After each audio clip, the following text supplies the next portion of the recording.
Юлия с детства обожала собак и часто вспоминала овчарку, своих родителей. Съехав от родителей, девушка сняла квартиру в спокойном районе с хорошими соседями и устроилась на работу бухгалтером. Через некоторое время Юлия решила взять из приюта собаку, о которой она давно мечтала. Обойдя несколько приютов для животных, девушка, наконец, нашла, как ей казалось, идеальный вариант подрастающего щенка-овчарки, который смотрел на нее умными и немного грустными глазами, будто умоляя забрать его к себе домой. Оставив все сомнения, довольная Юля забрала с собой питомца по кличке Бронкс. Пес быстро освоился в небольшой квартире новой хозяйки и чувствовал себя здесь, как дома. Юля также сильно привязалась к ласковой и игривой собаке. И все же девушка сильно удивилась, когда однажды утром обнаружила Бронкса спящим рядом с ней в кровати. Конечно, Юля согнала питомца со своего спального места, вот только следующие несколько дней повторялось то же самое. Проснувшись утром, девушка обнаружила, что пес спал рядом с ней. Как бы девушка ни старалась объяснить животному, что его место на пушистом коврике у порога, ситуация не менялась. А ударить питомца, чтобы отучить его от столь дурной привычки, у хозяйки не хватало духа. Юля сильно привязалась к своему новому мохнатому другу и в итоге смирилась с его странной, но такой милой привычкой. Все шло хорошо, а новые заботы, которые появились у девушки по уходу за лохматым питомцем, были ей только в радость. Вот только через пару недель Юля начала замечать, что она стала просыпаться совершенно обессиленной и никак не могла сползти с кровати, хотя всю свою жизнь девушка легко вставала даже без будильника. Сначала Юля не обращала на это внимания, решив, что дело в монотонной рутинной работе, которая, честно говоря, не вызывала у нее большого энтузиазма. Но с течением времени самочувствие девушки все ухудшалось, а противная слабость стала ее постоянным спутником. Поэтому Юля решила выделить время и сходить к врачу. Доктор осмотрел девушку, назначил ей несколько анализов, вот только медицинские исследования ничего особенного не выявили, что позволяло бы поставить определенный диагноз. Расстроенная Юля рассказала врачу о своем питомце, который с недавнего времени взял привычку спать в одной кровати рядом с ней.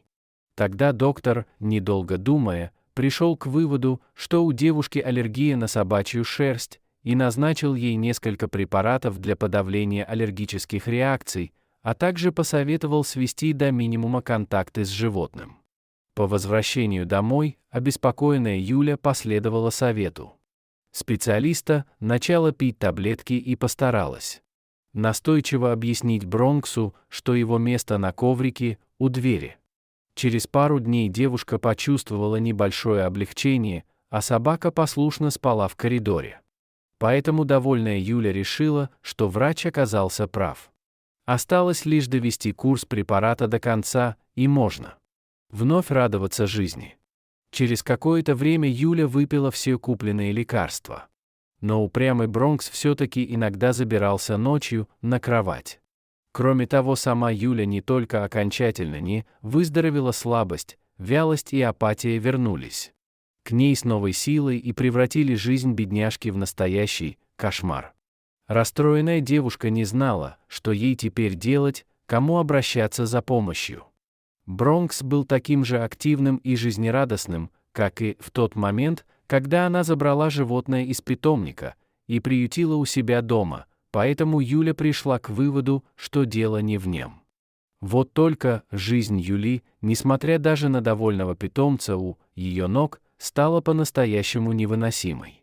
Девушке даже пришлось взять на работе отпуск за свой счет, так как мысли постоянно путались в ее голове, и она никак не могла сосредоточиться на своих обязанностях. Когда Юля уже совершенно отчаялась и с ужасом думала, что у нее может быть смертельная болезнь, к ней в гости зашел приятель, который работал ветеринаром.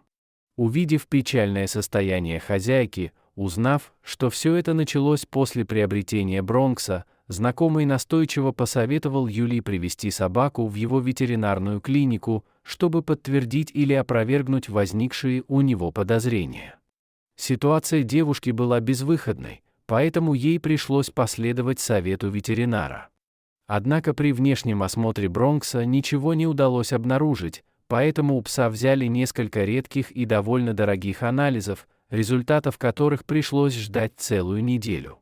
Эта неделя показалась ослабшей до невозможности Юли настоящим адом, а когда наконец раздался звонок от знакомого ветеринара, она сразу же взяла трубку. Мужчина взволнованным голосом сообщил Юли, что она подхватила от Бронкса очень редкую, чрезвычайно опасную болезнь, которую невозможно выявить, не проведя специальных исследований.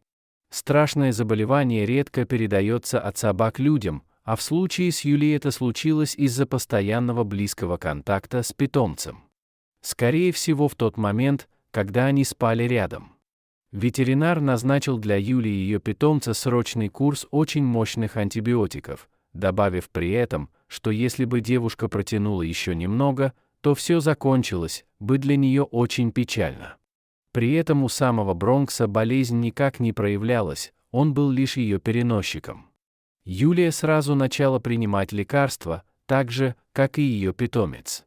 Закончив курс, девушка почувствовала значительное облегчение, а результаты повторных анализов показали, что болезни больше не было. В тот день Юлия наконец вздохнула с облегчением, крепко обняв своего питомца, который ненароком чуть не погубил ее, а еще она позволила любимому питомцу засыпать рядышком с ней на ее большой мягкой кровати. Дорогие друзья, если вам понравилось видео, поставьте лайк, а также подписывайтесь на канал, где найдете еще много интересного.